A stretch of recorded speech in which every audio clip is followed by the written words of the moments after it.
Hey guys, welcome back to our channel. Today we are going to be talking about 5 steps to start and maintain your own community garden. This is something that we just recently started doing with some friends of ours. We've already learned a lot and we thought we might share some helpful tips with you on how to start your own. So let's get right into it. Let's talk about some benefits to community gardening really quick. Nobody likes weeding a garden, right? Maybe you do, but I don't think anybody does. The great thing about community gardening is you don't have to weed every day. You can share the load of work with your friends or whatever families are helping you with your garden.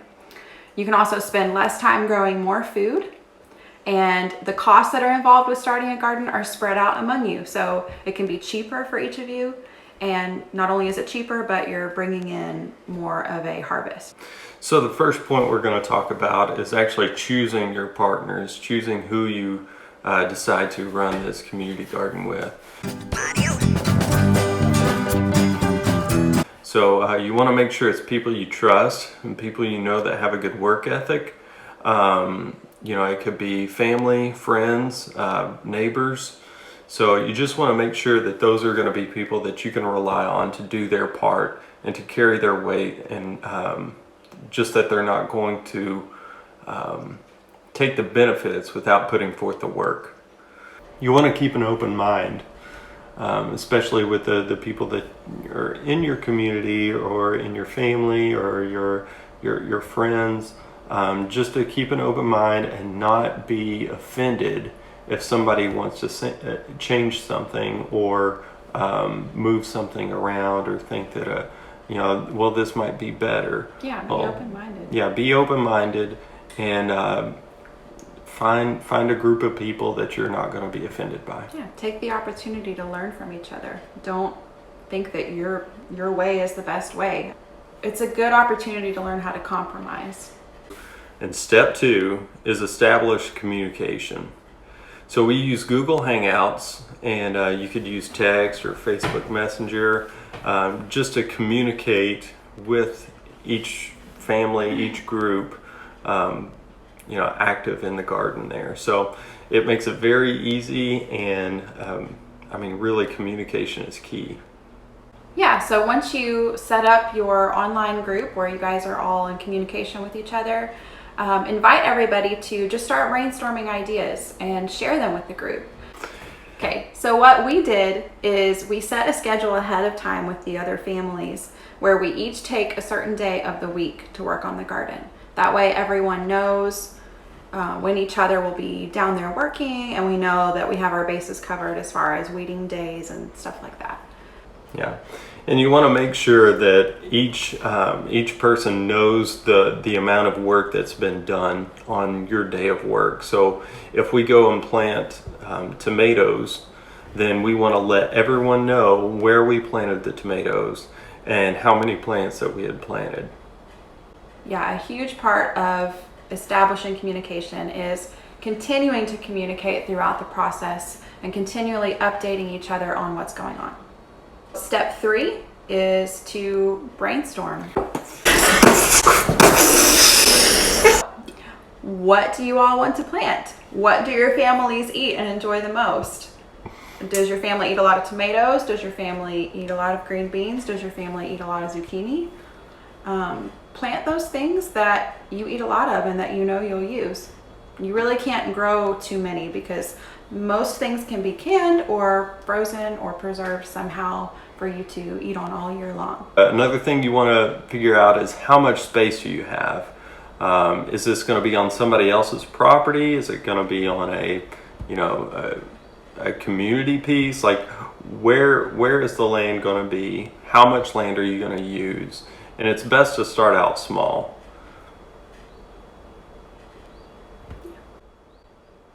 No, I don't know if I'd say it's best to start out small. Okay. Well, just to work out the kinks. Step 4 would be to lay out your plan and get to work. Basically, you just want to know how much physical space you're going to have to work with in your garden. That way you can well plan your crops. So figuring out how will you lay it out once you know your space. grab some graph paper, and if you already know those dimensions, you can go ahead and start planning your rows.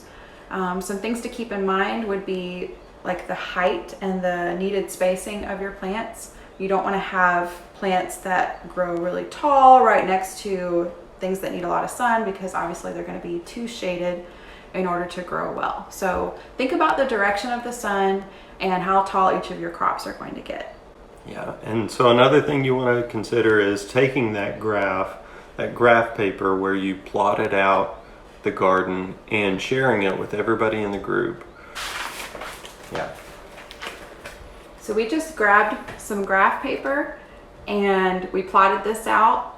So it just shows where all of our plants are, and it's something that we can distribute back out to all the families later on, so that when they go for their garden day, they know exactly where everything is, which is really important with where we're at in the process right now, because things haven't sprouted yet. The plants are still really small. So yeah. So a tiller or a plow is a great thing to have, but if you don't have that, the best thing you could do would be to lay out cardboard over the plot of land that you're going to use, and just to kill all the weeds, and then you would throw some dirt and manure on top of that. You would also want to consider saving seeds. So the best thing to do in that case would be to find heirloom seeds, or to start with heirloom plants. yeah, heirloom plants is what makes it possible to save seeds from year to year. So this is a great thing to do if you don't want to have to go buy more plants and seeds next year. Maybe you can save all of your seeds and already have everything you need. So it saves a lot of money, and it's just a really great practice. So when you're laying out your plan, you also want to think ahead. Do your research on what time of growing season each crop needs to be planted. How long does it take for each crop to reach maturity? If you plan things out well, you can plant your early spring crops and have time for those to kind of die out, or fully harvest them before you plant your fall crops, like broccoli, cauliflower, kale, those kinds of things. So you can really get the most out of your plot of land if you plan ahead for those things. Yeah. Still waiting on those heirloom bacon seeds. Yeah. So step 5 would be to reap the benefits. So figuring out how to split up the crops goes back to choosing the people you work with. This part of splitting up crops will really be easy as long as you have chosen people that really want to help each other out. And so after you harvest, plan a canning day or 2. Hopefully we will do a video later on about canning and preserving. So we will. We will. He says we will. You can count on it. You just want to figure out who has the biggest kitchen, and then just take over that kitchen. Yeah. It's gonna take up a lot of room. It's going to be fun though. It's gonna be fun. Blast some music and Work together. Work together. Like we said, lots of things can be frozen as well. So you can also take that day to figure out how else you can preserve things. Maybe make some jellies, or make some pickles, or something else. Just be creative with it. Yeah. Yeah, cocktails. I don't know. Yeah, so we are doing a community garden with 3 other families right now. It's a smaller plot, but next year we've got the land in the works to make a bigger garden. So this is more of a test run for us. We're just really looking forward to seeing how this is going to work out. And you know, it's an experiment.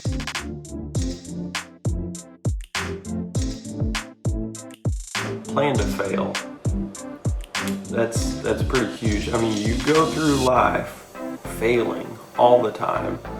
So just take advantage of the failing to make it a learning experience. And we personally all have gardening experience individually. This is just our first time doing a community garden. But you don't necessarily have to have any experience at all to go ahead and start this. Maybe you've never gardened in your life. Maybe none of your friends have ever gardened in their life. Maybe some of you have a little bit of experience. Maybe you're all pro gardeners don't let your experience dictate what you decide to do. Just take a leap and try it. Yeah, I am not a gardener by any means, but I can pull weeds. So that's We all an have our asset to strengths. the group. We all have our strengths. He's also very good at this. Well, don't give me a big head or anything. So those are our 5 steps to start and maintain your own community garden. I really hope that this was helpful for you today.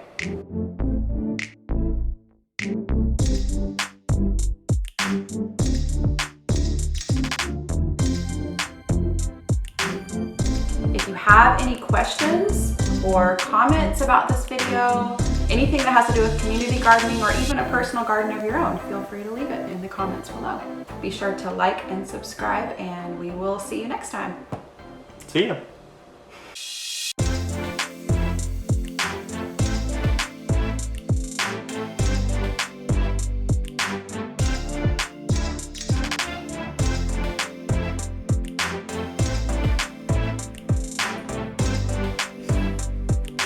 Go ahead. Do you think? Well, cut. Our first point is going to be choosing your partners. First step. First It's going to step, be called 5 steps. 5 steps. Yeah, it's going to be called 5 steps to a community garden. So let's use Okay, the word it's step. going to be called 5 steps.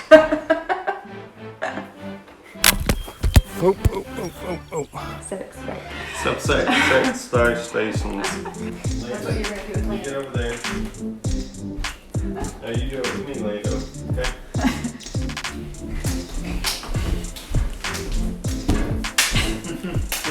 Just wait. You just wait. Coming. I wrote this so I can look at. Then really the part about. Okay, let me try that again. You can can on it.